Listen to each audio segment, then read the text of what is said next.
하나님의 말씀 마가복음 14장 32절에서 42절까지입니다. 제가 봉독해 드릴게요. 그들이 겟세마네라 하는 곳에 이를 때 이름에 예수께서 제자들에게 이르시되 내가 기도할 동안에 너희는 여기 앉아 있으라 하시고 베드로와 야고보와 요한을 데리고 가실새 심히 놀라시며 슬퍼하사 말씀하시되 내 마음이 심히 고민하여 죽게 되었으니 너희는 여기 머물러 깨어 있으라 하시고 조금 나아가사 땅에 엎드려 될 수 있는 대로 이때가 자기에게서 지나가기를 구하여 이르시되 아빠 아버지여 아버지께는 모든 것이 가능하오니 이 잔을 내게서 옮기시옵소서. 그러나 나의 원대로 마시옵고 아버지의 원대로 하옵소서 하시고 돌아오사 제자들이 자는 것을 보시고 베드로에게 말씀하여 이르시되 시몬아 자느냐 네가 1시간도 깨어 있을 수 없더냐. 시험에 들지 않게 깨어 기도하라. 마음에는 원이로되 육신이 약하도다 하시고 다시 나아가 동일한 말씀으로 기도하시고 다시 오사 보신즉 그들이 자니 이는 그들의 눈이 심히 피곤함이라. 그들이 예수께 무엇으로 대답할 줄을 알지 못하더라. 세 번째 오사 그들에게 이르시되 이제는 자고 쉬라. 그만 되었다. 때가 왔도다. 보라 인자가 죄인의 손에 팔리느니라. 일어나라 함께 가자. 보라 나를 파는 자가 가까이 왔느니라.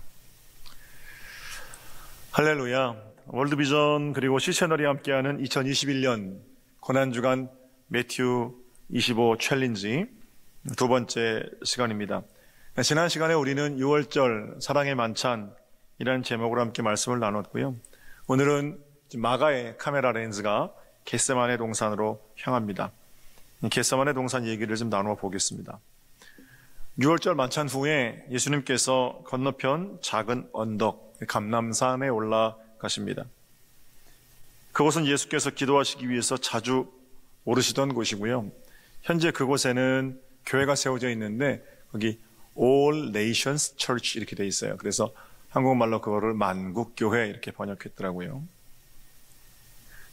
예배당 옆에는 그 올리브 나무들, 감람나무들이 있는데 아주 오래된 감람나무 고목들이 있습니다.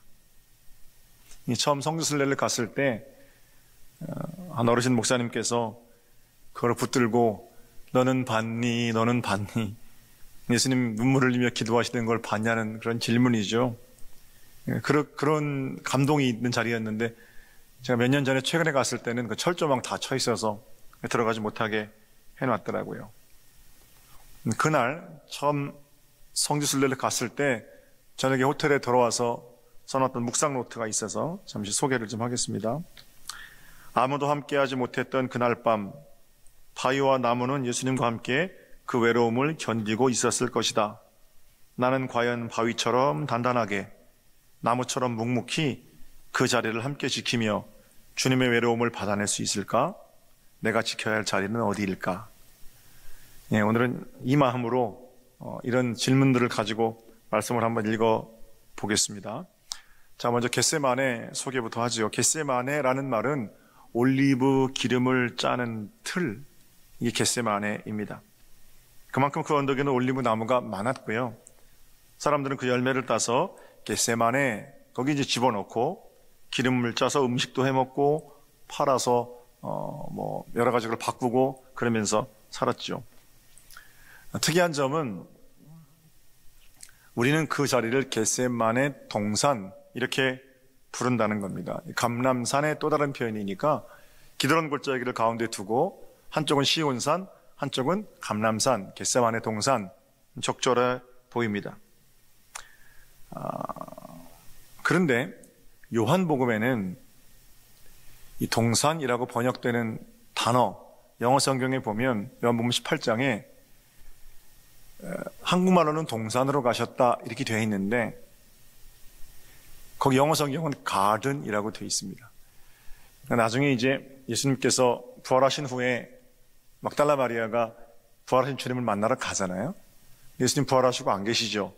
마리아야 부르시는데 예수님이 마리아가 동산지기인 줄 알아요. 그때 그 동산지기라고 번역된 말도 가드너입니다. 가드너.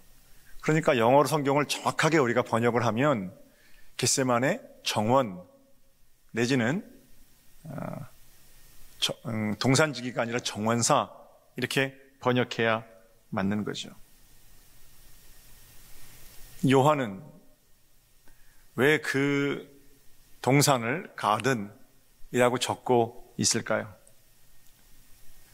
누가 봐도 감람산, 그러니까 마운트 오브 올리브 또는 겟세마네 동산, 이게 맞지. 가든은 그거 아니거든요. 여기 요한의 의도가 들어 있습니다. 어떤 의도냐면 불순종으로 실낙원했던 낙원의 에덴 동산하고 순종함으로 낙원을 회복하게 하신 겟세마네 동산을 연결시키고 있는 겁니다. 그래서 거기 이제 한국말로는 동산인데 영어로는 가든, 히브리 말로는 간 에덴, 이렇게 정원이라고 쓰고 있는 거죠. 그러니까 요한의 의도적인 단어 선택이라는 겁니다. 부활의 교회 아담 해밀턴 목사는 이 대목에서 이렇게 지적합니다. 요한이 일부러 겟세마네 동산이라고 쓰고 있다라는 거예요. 첫 번째 아담이 잃었던 에덴 동산, 두 번째 아담이신 우리 주 예수 그리스도를 통해 회복된 겟세마네 동산, 이렇게 의미를 맞추고 있다는 겁니다. 사랑하는 여러분, 불순종으로 에덴 동산을 잃고 살아가던 저와 여러분을 우리 주님 겟세마네 동산의 순종을 통해서 십자가를 지심으로 다시 하나님의 자녀로 회복시켜 주셨습니다. 그리고 이 말씀은 우리가 어떤 삶의 자리에서 어떤 고난을 만나든지 간에 그 고난의 겟세마네 동산을 하나님 말씀에 순종하면 어떻게? 에덴 동산으로 변화시킬 수 있다는 겁니다. 주님께서 먼저 그 길을 가셨기 때문에 우리 또한 순종함으로 각종 인생의 겟세마네 동산을 에덴 동산으로 변화시키는 삶, 그것이 하나님의 자녀의 순종, 믿음의 삶이겠죠. 자, 거기서 벌어진 일들을 서론 이 정도 하고 구체적으로 생각해 보겠습니다. 첫 번째 기억할 것은 주님께서 제자들에게 하신 부탁인데 32절을 보세요. 내가 기도할 동안에 너희는 여기 앉아 있으라. 그리고는 베드로, 야고보, 요한을 데리시고 조금 더 깊은 안쪽으로 들어가십니다. 그리고는 베드로, 야고보, 요한에게 이렇게 부탁하세요. 34절. 내 마음이 심히 고민하여 죽게 되었으니 너희는 여기 머물러 깨어 있으라. 우리 주님이 많이 괴롭고 힘드셨습니다. 그 슬픔을 나눌 친구가 필요하셨던 거예요. 뭐 대신 아파드린다든지 대신 십자가를 진다든지 그런 위대한 우정이 필요한 게 아닙니다. 그저 주님 힘들어하시는 자리에서 함께 있어주고 함께 눈물 지어주는 그런 친구면 됩니다. 선생님 참 잘 살아오셨어요. 마지막 가시는 길 오랫동안 선생님의 가르침을 기억할게요. 선생님, 나는 선생님이 자랑스러워요. 그저 이런 말 한마디를 하면 우리 주님 얼마나 흡족해 하셨을까요? 주님은 그런 말을 바라신 것도 아니고요. 그냥 그 자리에 깨어있기만 해달라 부탁하셨죠. 제자들이 어떻게 하고 있어요? 37절을 보십시오. 돌아와서 제자들이 자는 것을 보시고 베드로에게 말씀하시되 시몬아 자느냐? 한 시간도 깨어 있을 수 없더냐? 성경의 많은 대목들 가운데 우리 주님의 서운함이 묻어나는 그런 대목입니다. 한 시간도 깨어 있을 수 없었느냐? 그런데 그래서 끝이 아니죠. 그 다음에 당신께서 느끼신 서운함보다 더 큰 주님의 사랑 이어집니다. 38절이에요. 시험에 들지 않게 깨어 기도하라. 마음에는 원이로되 육신이 약하도다. 풀풀 자고 있는 제자들에게 네 마음은 안 그런데 네 육신이 약하구나. 이해한다. 여러분 지금 누가 누구를 이해하고 누가 누구를 견뎌줘야 합니까? 제자들이 예수님의 그 외로운 십자가의 길을 곁에서 견뎌줘야 하는 상황인데 오히려 주님께서 제자들의 무지를 이해하시고 제자들의 믿음 없음을 견뎌주고 계시지요. 시험에 들지 않도록 깨어 기도하라. 우리를 향한 부탁입니다. 고난주간이 되면 믿음이 아주 좋으신 분들도 조금 믿음이 덜 좋으신 분들도 고난주간에는 그저 새벽 기도를 참석합니다. 그때 붙들게 되는 말씀이 시험에 들지 않게 깨어 기도하라. 1시간도 깨어 있을 수 없더냐. 이런 말씀이실 거예요. 피곤하고 바쁜 삶이지만 우리는 주님을 기억하면서 그저 1년 52주는 매일 못하더라도 이 한 주간만큼은 내가 새벽에 깨어 기도함으로 자리를 지키겠다. 오늘 목사님 말씀처럼 믿음이 없으면 의지라도 있어야지. 그런 마음으로 자리를 지키는 것이 우리들의 모습입니다. 잠을 절제하면서 하나님을 더 선명히 보겠다는 거죠. 안 하시던 분들은 일주일 내내 새벽기도 하시는 것도 참 쉬운 일은 아닐 겁니다. 잠을 절제하며. 그런데 잠은 부족한데요. 눈이 감기는데 오히려 더 선명하게 보이는 주님의 모습이 있어요. 절제는 그런 유익이 있는 겁니다. 배는 고픈데 하나님의 사랑을 더 생생하게 느끼게 하는 것이 금식이라면, 잠은 부족한데 하나님의 일하심을 더 선명하게 보게 되는 것이 바로 기도이겠죠. 광야에서 메뚜기와 석청을 먹고 있던 세례 요한은 굉장한 절제의 사람 아닙니까? 그런데 그 절제의 사람 세례 요한이 예수님께서 세례 받으시러 나오는 걸 보고 다른 사람 다 몰라봐도 봐라, 세상 죄를 지고 가는 하나님의 어린 양이다. 이렇게 하나님 예수 그리스도를 바로 볼 수 있었던 것은 그가 행했던 절제의 덕이겠죠. 예수님 그렇게 밤새도록 눈물 흘리며 기도하시는데 아무 절제 없이 고난주간을 보낸다는 것은 너무 미안한 일입니다. 그래서 마음은 원이로되 육신이 약하도다. 이 말은 나의 게으름을 핑계대기 위해서 하는 우리의 말이 아니고요. 주님께서 우리를 위해 주시는 말씀이 이게 거꾸로 사용되고 있어요. 자기가 게을러 놓고 저 마음은 원인데 육신이 약합니다. 이거 내가 하는 말 아니라니까요.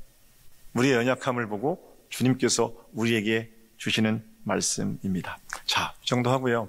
그렇다면 어떻게 하는 것이 자리를 지키는 겁니까? 어떻게 하는 것이 주님께서 말씀하신 깨어서 기도하며 슬픔을 같이 견뎌주는 그런 자리입니까? 우리 주님 뭐라고 말씀하세요? 지극히 작은 자에게 한 것이 내게 한 것이다. 우리 주님 말씀이잖아요. 뭔가 거창한 일을 계획하고 그러한 일을 해서 주님께 칭찬받겠다.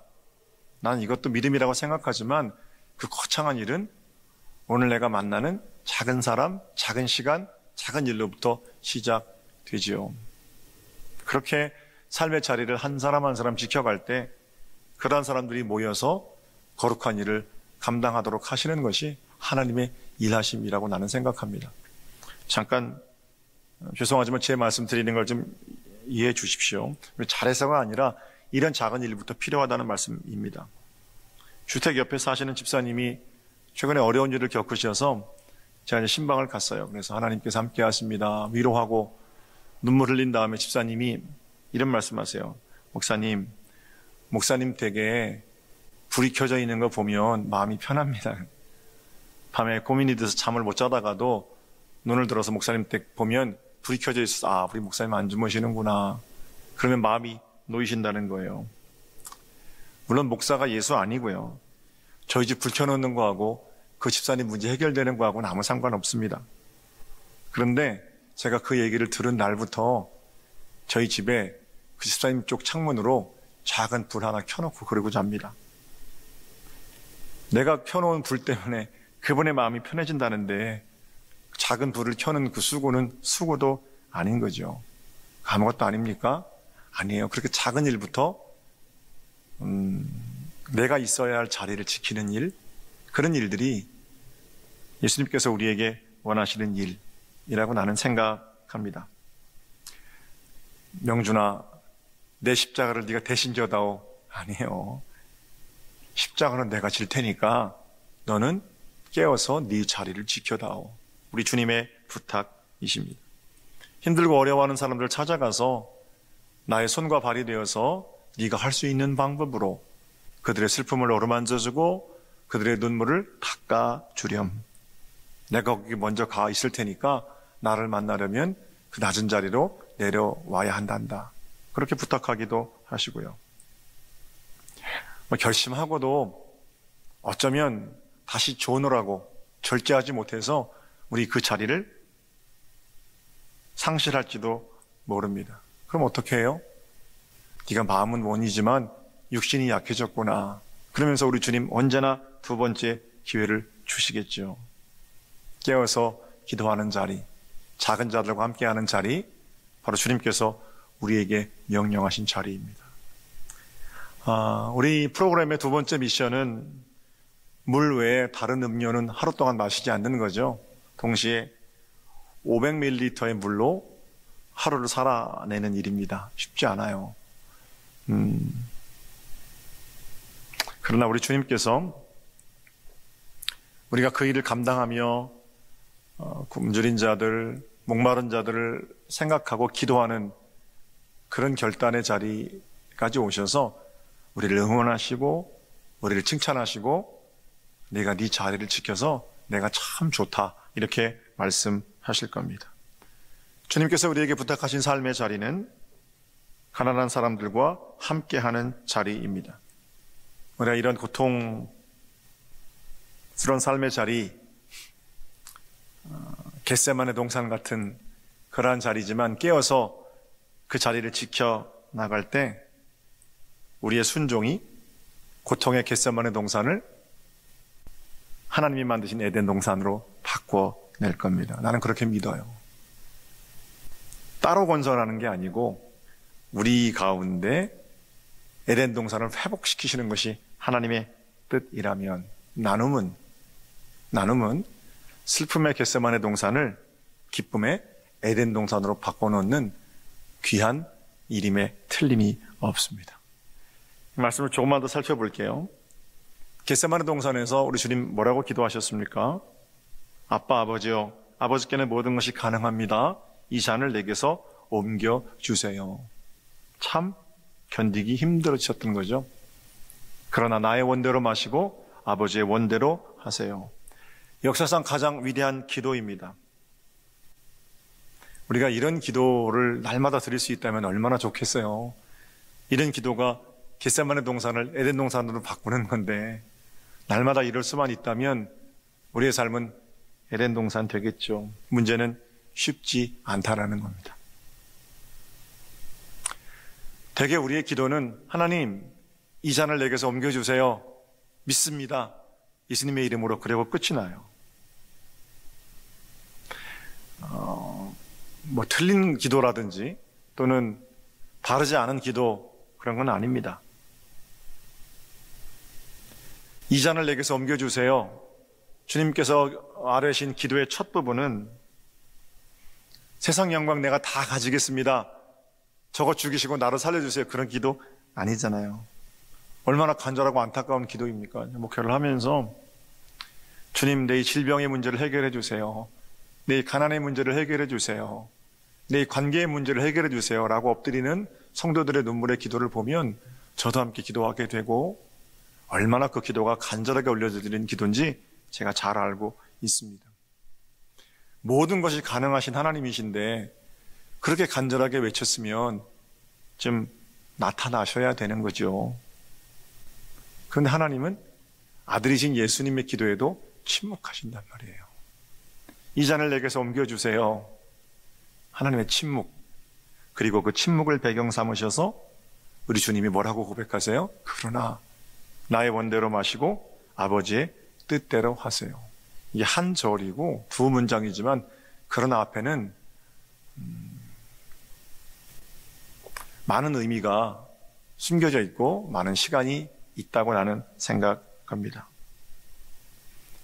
그러나 바로 앞에 우리 예수님이 하나님 아버지의 마음에 들어갔다 나온 것 같아요. 표현이 좀 이상해도 용서해 주십시오. 아버지 침묵 속에서 자신보다 더 아파하시는, 그러나 여전히 죄와는 함께 가지 못하시는, 몰트만 식으로 표현하면 십자가 뒤에서 울고 계시는 하나님을 예수님이 만나고 오신 거죠. 아버지의 마음을 보시는 예수님께서 뭐라고 그러세요? 그러나 나의 원대로 마시고 아버지의 원대로 하세요. 고백하게 되는 거죠. 중요한 점이 있어요. 하나님의 뜻대로, 하나님의 원대로 이 고백은 이 잔을 내게서 돌려달라는 처절한 몸부림의 고백, 그 고백을 통과한 후에야 나오는 고백이라는 겁니다. 하나님과 씨름하는 과정에서 우리의 문제들을 내려놓고 하나님 이렇게 탄원하고 하나님께 아뢰는 과정에서 우리는 하나님의 더 크신 계획을 비로소 발견하게 됩니다. 이런 씨름 없이 나는 고통에서 떠나 있는 초월의 상태에 사는 사람인 것처럼 아무 문제 없이 말끝마다 아버지의 뜻을 읊어대는 한 우리는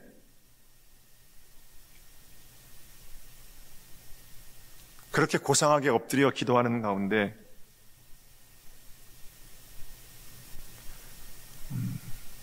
어떻게 우리가 올려드리는 기도가 진실함으로 하나님께 아뢰는 기도가 될 수 있겠어요?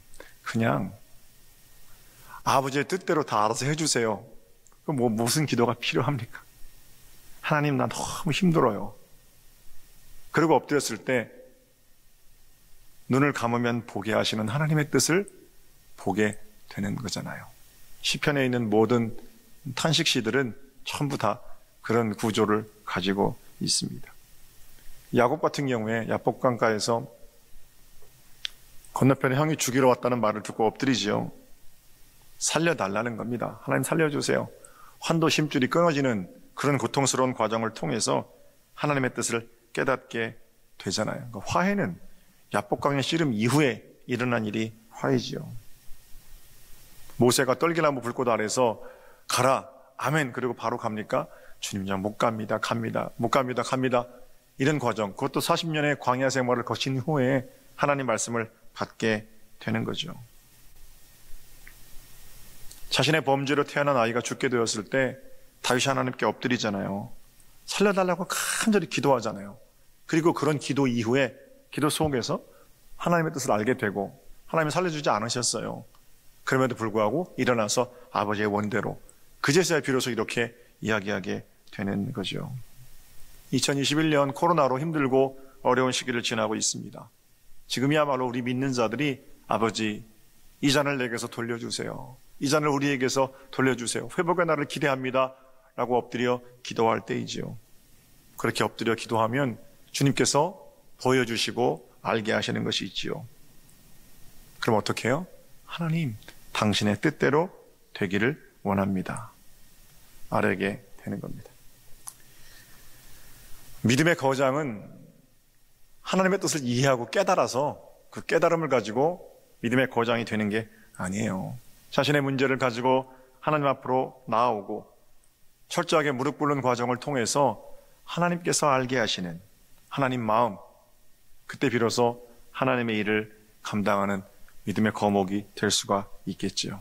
사랑하는 여러분, 이 정도 설교 오늘 하고요. 우리가 엎드린 각종 인생의 고통스러운 겟세마네 동산이 순종함으로 네 자리를 지켜다오, 나의 손과 발이 되어다오, 굶주리고 가난한 자들과 목마른 자들과 함께 다오.